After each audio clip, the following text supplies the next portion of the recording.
Now at 10, crash victims asked to pay for their emergency responders. I'm not saying it's wrong, but I'm not saying it's right either. Tonight, the financial struggle that has more communities making it a common practice. But first, the stock market correction.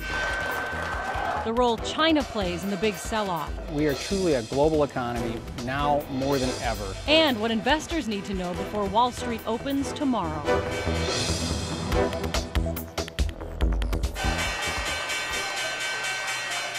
Our top story tonight, 11 months of gains wiped out on Wall Street. 401ks for the average American took another big hit as the Dow tanked. We have now entered into what's called a stock market correction, and it's sparked by signs that China's economy is slowing down. Markets around the world have been tumbling. Japan's Nikkei lost 2% when it opened a few hours ago. And here's a live look at the Shanghai exchange. That market tumbled 117 points, or more than 3% so far. Blake McCoy is here now with more. Blake? Well, buckle up, Randy. Last week ended very badly, and it looks like we're in for another volatile stretch. Today's drop was the worst in 4 years. From the opening bell, it was down, and even further down. The Dow plummeting an unprecedented 1,000 points in just 5 minutes. But guys, the Dow is down 1,000 points. The noise this morning created confusion. It created a little bit of chaos. After a brief rebound, the Dow eventually settled down 588 points. We're officially in what's called a correction. That's when the stock market falls 10% or more from recent highs. To put this in perspective, corrections usually average every 18 months. We haven't had one in 6 years. So why now? China, and fears that country's economy is slowing. That could mean fewer American goods being imported, everything from computers, cars, even fast food. China being the second largest economy in the world, clearly what happens there has ripple effects across the globe. Dan Ament with Morgan Stanley says the U.S. economy is in fine shape, but fear begets fear. He believes the markets just need some good news to restore investor confidence. It could be as simple as the People's Bank of China implementing a significant fiscal policy to stimulate their economy. Or perhaps the Federal Reserve deciding not to raise interest rates in September like had been expected. But until those positive signs come, brace for a volatile stretch. Given the magnitude of the declines we've experienced over the past 3 or 4 days, it's going to take time to repair the confidence and investor sentiment to make people comfortable coming back to the market. If you are an investor directly or through a 401k, the nearly unanimous advice here is not to panic. Use this as an opportunity to look at your portfolio to make sure it's balanced and you're not taking too much risk. All right, thank you, Blake. Our news partners at USA Today have a list of 3 things to keep in mind. First, stock market corrections only matter if you're a short-term trader. Secondly, it's a great time to buy high-quality stocks at a bargain. And finally, it's also a good time for investors to reassess what you own. Well, heading outside now, you might want to close up your windows. That chilly weather is going to continue with temperatures dropping into the 40s tonight. Belinda's here with a first look at our forecast. Well, close them up or actually open them up. A lot of people do like a nice cool evening to sleep, and it will be good sleeping weather on this August night. We only made it to 67 today, and it is currently 63. We're holding there, but these winds out of the north and west are going to fall, and the dew point is sitting at 47. So we're forecasting a temperature that will drop almost to the dew point because the winds have lightened up and the skies are clearing up. We're going to have plenty more sunshine for the rest of the week, and yes, we will return to some August standards, but this is what will happen in the next 12 hours or so. 6 a.m. will bottom out at 48, and then during the day tomorrow we will get back into the 70s. So we have a very sunny day ahead, more sunshine to the west, a little bit less sunshine to the east, a lot like today. So 66 in Rice Lake, 75 in Montevideo, and here in the Twin Cities, 73. We'll get back into the 80s by the time we get to the midweek, and we'll have that first forecast for the State Fair coming up in just a couple of minutes. All right, we'll see you then. Thanks, Val. Well, mystery surrounds a northwestern Minnesota property tonight after crime scene investigators showed up at a home earlier today. The owner says authorities had a warrant and a backhoe and dug up his yard. The investigation took place off of Leaf River Road, just north of Wadena. That's where Boyd Hooper joins us live to explain what investigators could have been searching for. Boyd? Julie, the Wadena County Sheriff's Department and the Minnesota Bureau of Criminal Apprehension had nothing to say today about the nature of their investigation. What we know, we have learned from the search warrant and the owner of the property that was searched. There was probably between 50 and 60 cops here. Dan Hansen's morning visitors still had him reeling late afternoon. It was just terrible. Terrible. The worst day I've ever had or ever seen. His wife snapped these pictures of squad cars, vans, and a backhoe from the BCA and the Wadena County Sheriff's Department. Up into here, they pulled in every direction. And then they started digging here in this excavation dump created years ago as part of the family business. The search warrant says they were looking for human remains. They concentrated just along in here. Hansen believes investigators were searching for Carla Anderson, who was 23 in 1987 when she disappeared from her apartment house and was never found, despite extensive searching in and around Wadena. Did you have anything to do with this disappearance? None. Absolutely none. Zero. I felt sorry. Our whole family felt. I went to school with Carla Anderson. I knew who she was. And I felt sorry for them. Hansen grew up on the farm his father purchased around 1950. His dad then opened a zoo that has since closed. Are you scared at all that they might find something? Not a bit. Not a drop. They're going to find a few animal bones that's in there left over from when my parents had the zoo, but that would be all. You'll sleep good tonight. I sure will. If there's any people that's deceased on this place, they're down in our own little private cemetery that we have at the end of the driveway. And that's the only ones that's buried on this place. Dan Hansen says the digging continued on his farm for about 6 hours. He expressed anger that investigators could just come on his farm based on what he called lies. Again, no comment from the investigators. Julie? Yeah, I imagine it's pretty emotional. Thank you, Boyd. Well, a man charged in connection with a weekend shooting outside of a Maple Grove movie theater is now in jail. Cortez Foster surrendered to police after a short chase and a standoff at a Brooklyn Center home today. Officers say a woman and a child were in that house near 53rd and Logan Avenues when they arrested him. They were not harmed. Court records say Foster was fighting about money with the two victims before he shot them on Saturday. He is charged with 2 counts of attempted murder. Maplewood police are searching for a suspect in the death of April Tenon, a Maplewood mom shot in her home. Maplewood Police Chief Paul Schnell says Todd Larry Tenon, the victim's husband, is the man they're looking for. This is a photo of the 31-year-old provided to us by law enforcement. The shooting happened on the 1700 block of Woodland Lane yesterday morning. Police say April and her husband were fighting before the shooting. KARE 11 does not normally name people who haven't been charged with a crime, but we decided to do this today after speaking with Chief Schnell in an interview this afternoon because Schnell says Tenon is a risk to public safety. Based on the circumstances in this particular case and based on an extensive history of involvements with the criminal justice system, we do regard him as a danger and a risk to public safety. If you have any information on his whereabouts, you are asked to call the Maplewood Police Department or 911. A Waseca teenager who will be tried as an adult in connection with a school bomb plot will no longer receive psychological help. John Ledoux is accused of plotting to kill his family and blow up his school. He was staying at the Prairie Lakes Juvenile Facility, waiting for his case to move through the court system. But now that he's staying at the Waseca County Jail, the state will no longer pay for treatment at Prairie Lakes. Ledoux's father was in court today when a judge set bail at $750,000. The way he understands the effects of what he's done on people is very, very nice to be aware of. And so we're very encouraged for John on a personal level and spiritual level. So that's really what's most important to us. Ledoux's father says John's sister and mother visited him in jail this weekend, but they're not sure they can afford to bail him out with the price set so high. New tonight, a Forest Lake Elementary School janitor faces charges of sexually assaulting his daughter and having porn on his district-issued computer. 54-year-old Brian Jeffrey Cleveland was arrested last week after his daughter told Anoka County authorities about the abuse. A search of his home found the several explicit images on the laptop. Minneapolis police are searching for a white 12-person passenger van similar to this one, which may have been used in the weekend rape of a woman.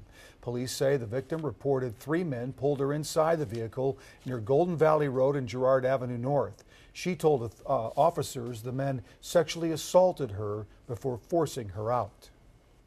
It was one of these vans that has multiple seats, bench seats in the back. In the middle of 2 rows of those seats were out of the van, and so it just had a back seat and the 2 front driver's seats. Investigators need help tracking down that van. If you have any information, police want you to call their tip line. The number is listed right there on your screen. New at 10, we're learning a former U of M student has been jailed in Thailand. Anthony Kwan was on assignment there, covering the aftermath of that bombing at a popular shrine. He was stopped at the international airport carrying body armor and a helmet, which is considered an illegal weapon in Thailand. The charges carry a prison sentence of up to 5 years. Kwan will be tried in a military court. Still ahead at 10, Belinda's back with warmer weather just in time for the Minnesota State Fair. Plus, reinforcements hit the front lines of the Western wildfire fight. If the fire department responds to your emergency, could you foot the bill? That's what happened to one Twin Cities man, and we discovered paying for fire service is becoming more common around the state.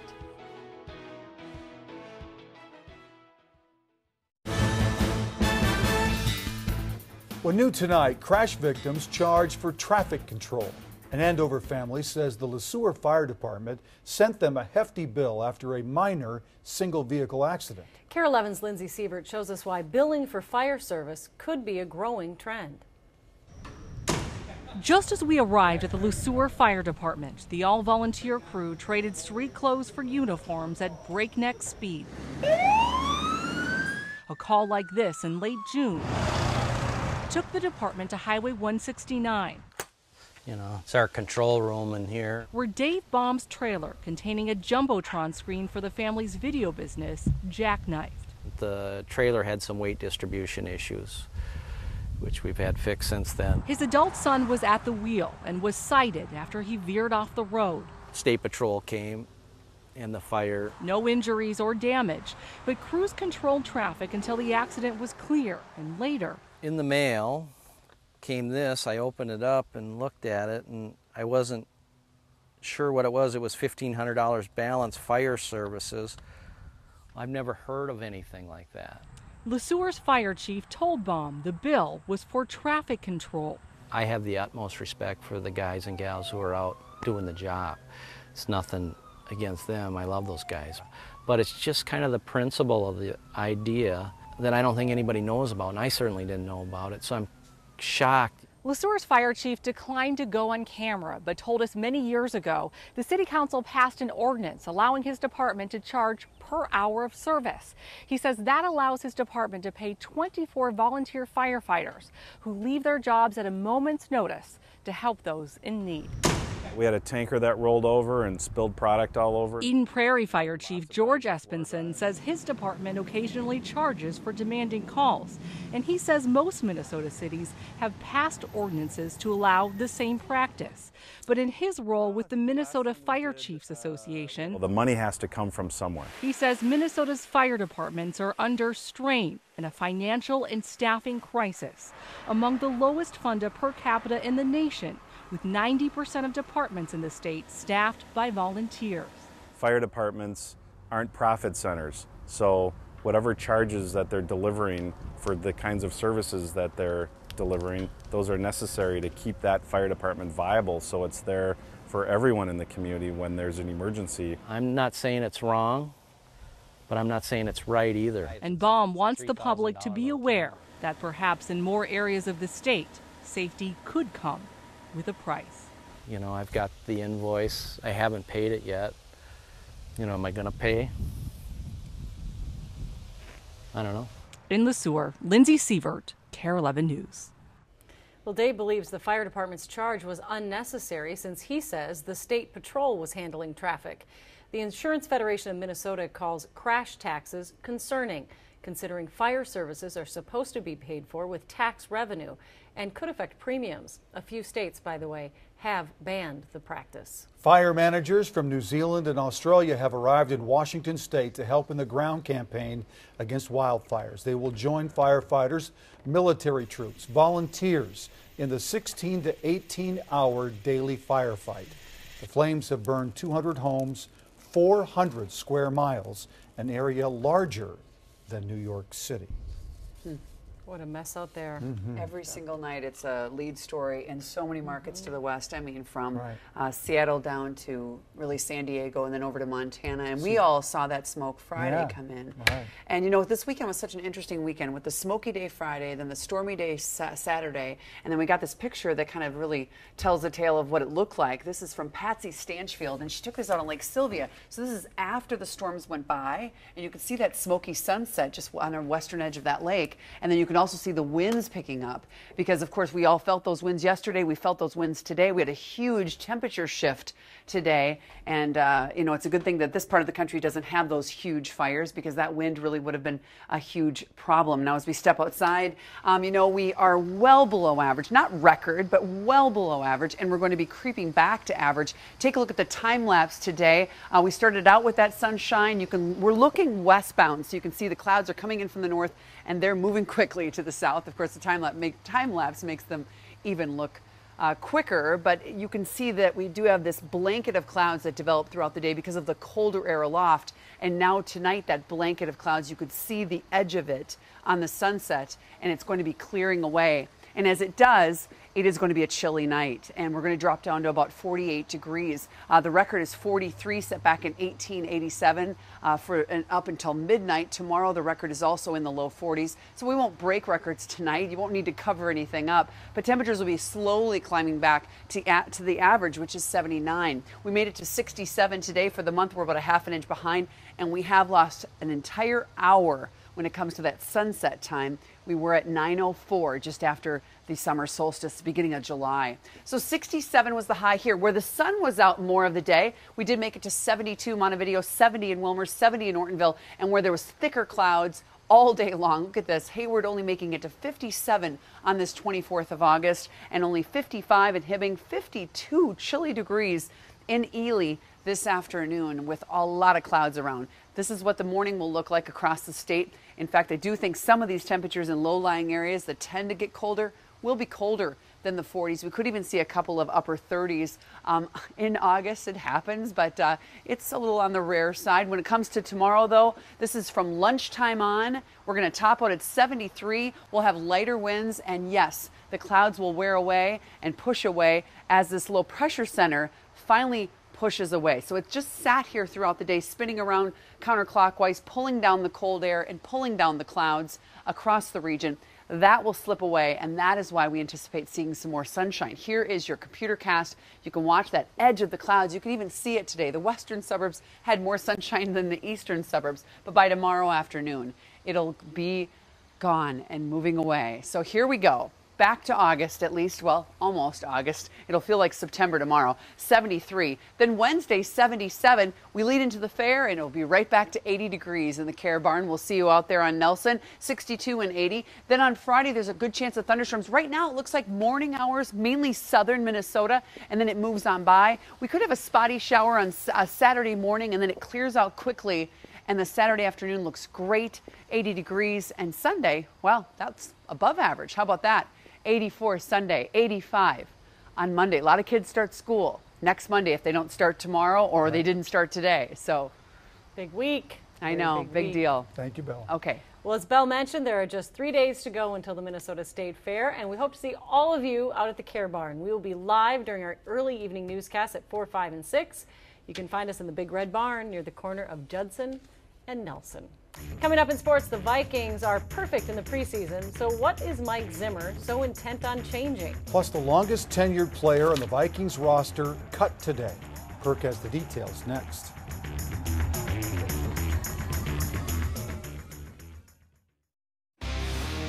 KARE 11 Sports from the Mayo Clinic Sports Medicine Sports Desk.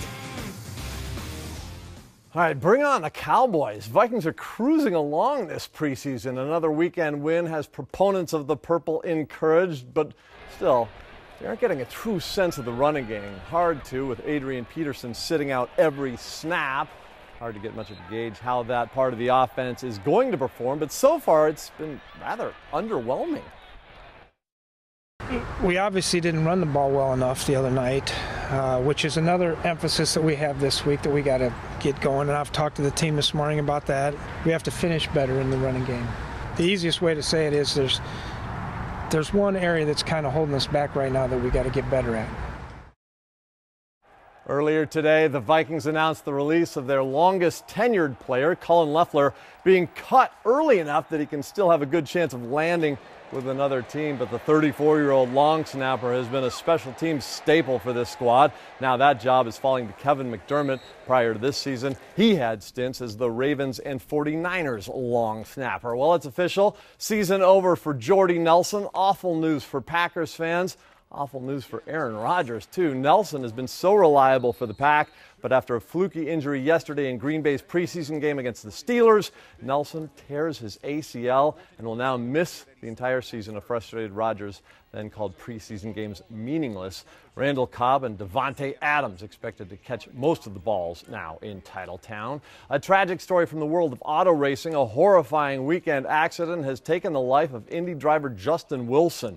Wilson was hit by a piece of debris that came off another car during the race at Pocono. He was 37. What a weekend it was. After dropping 3 straight to the Yankees, it looked as though we should put the Twins' season on ice. But a revival at Camden. Minnesota rattling off 4 straight against the Baltimore Birds and now have themselves in the thick of the playoff race again. Twins are idle tonight, but sit a game and a half out of the second wild card spot that the Rangers currently hold. 38 games remain for them. Their road continues tomorrow in Tampa.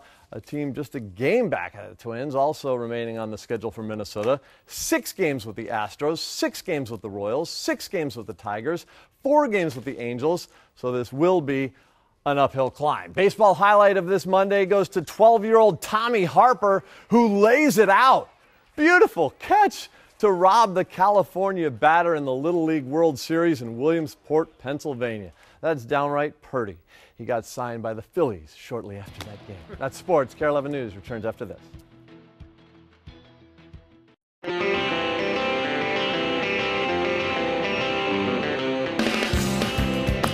What happens when you combine a popular Taylor Swift song and a public service announcement? Take a look. You really need to save, save, save, save, save some water every day, day, day, day, day. Shut it off, shut it off. Neighbors in Woodbury teamed up with the city to shoot this music video parody of Swift's big hit, Shake It Off. Their message, shut off your water. The city says lawns only need an inch of water every week to stay healthy. So they're asking people to stop overwatering their lawns. We have the entire video at KARE11.com. Very cute. It's actually really well done. It was very well done, as a matter of and fact. they said, you know, every other day that a lot of people just do because they do, you don't have to do that if you have more than an inch Well, if you falling set from your Mother automatic Nature. sprinkler, sometimes you forget about it too. So you need to. So it's a very good point. Yeah. Very creative. Yeah. Shut it off. That's what I just shut say. it off. Shut it off. Don't shut this off, though. Jimmy Fallon's up next. How about that segue? That was pretty good, Julie. Wow.